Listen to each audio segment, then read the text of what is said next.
साथियों, जैसा कि आप सब जानते हैं कि जयंत चौधरी अब एनडीए का हिस्सा बन चुके हैं, एनडीए में शामिल हो चुके हैं।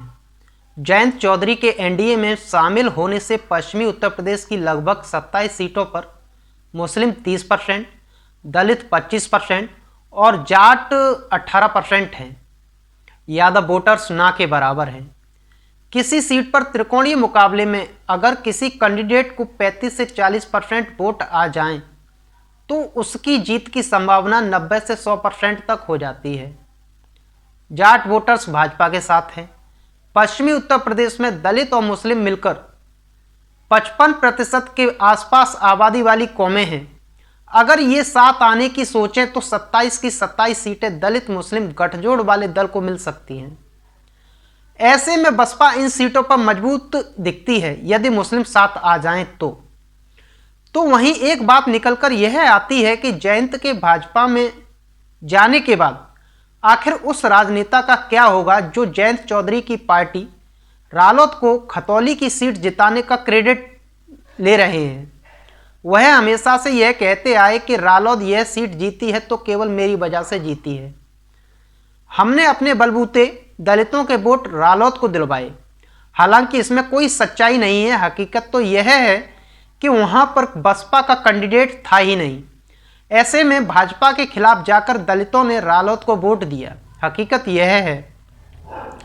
जी हां साथियों, हम बात कर रहे हैं आजाद समाज पार्टी के मुखिया भीम आर्मी चीफ चंद्रशेखर आजाद की, जो खुद को खतौली सीट रालोद को जीत दिलाने का क्रेडिट लेते हैं। खतौली सीट जीत जाने के बाद रालोद प्रमुख जयंत चौधरी ने भीम आर्मी चीफ को सोशल मीडिया एक्स पर टैग करते हुए पोस्ट की थी, जिसमें जयंत चौधरी लिखते हैं कि भीम आर्मी चीफ को उत्तर प्रदेश में गठबंधन की जीत के लिए मेरी तरफ से कलाकंद बकाया है।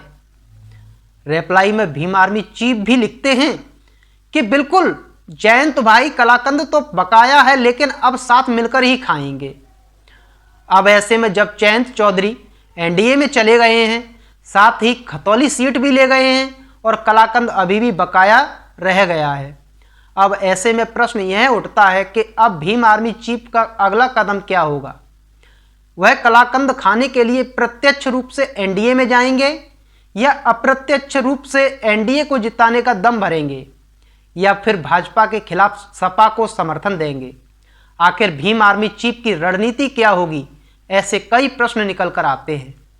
तो साफ तौर पर कहा जाए तो चंद्रशेखर आजाद के स्वभाव के अनुसार कुछ भी हो सकता है। सोचने वाली बात यह है कि जो स्वाभिमानी नेता होने का दम भरता हो, 2 सीट के लिए टीवी पर रोता हो, फेम पाने के लिए अपने आंदोलन रूपी दंगों में युवाओं पर धाराएं लगवाता हो, कलाकंद के लिए 1 सीट जितवा दे, एमपी में 1 स्कॉर्पियो में बिक जाता हो, वह नेता कुछ भी कर सकता है।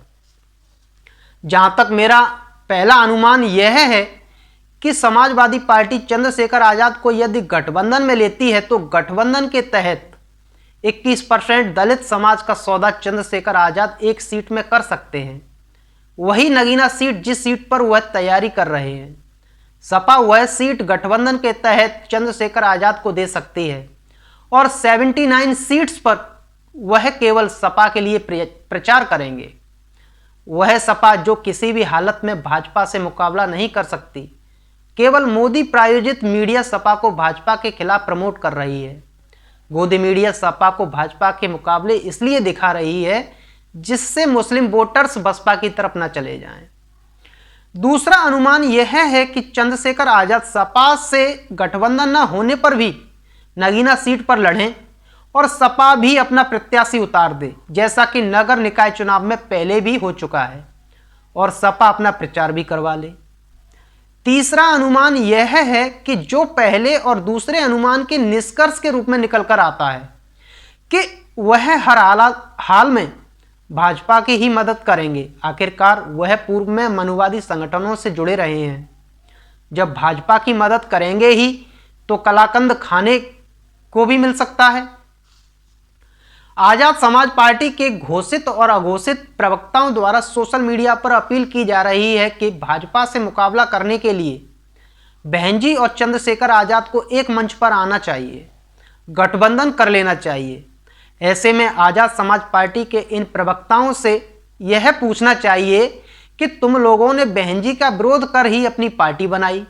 आरोप लगाया कि बहन जी भाजपा के लिए काम कर रही हैं, मनुवादी हो गई हैं, बहन जी घर से नहीं निकलती हैं और उन्हीं बहन जी से गठबंधन की अपील कर रहे हैं।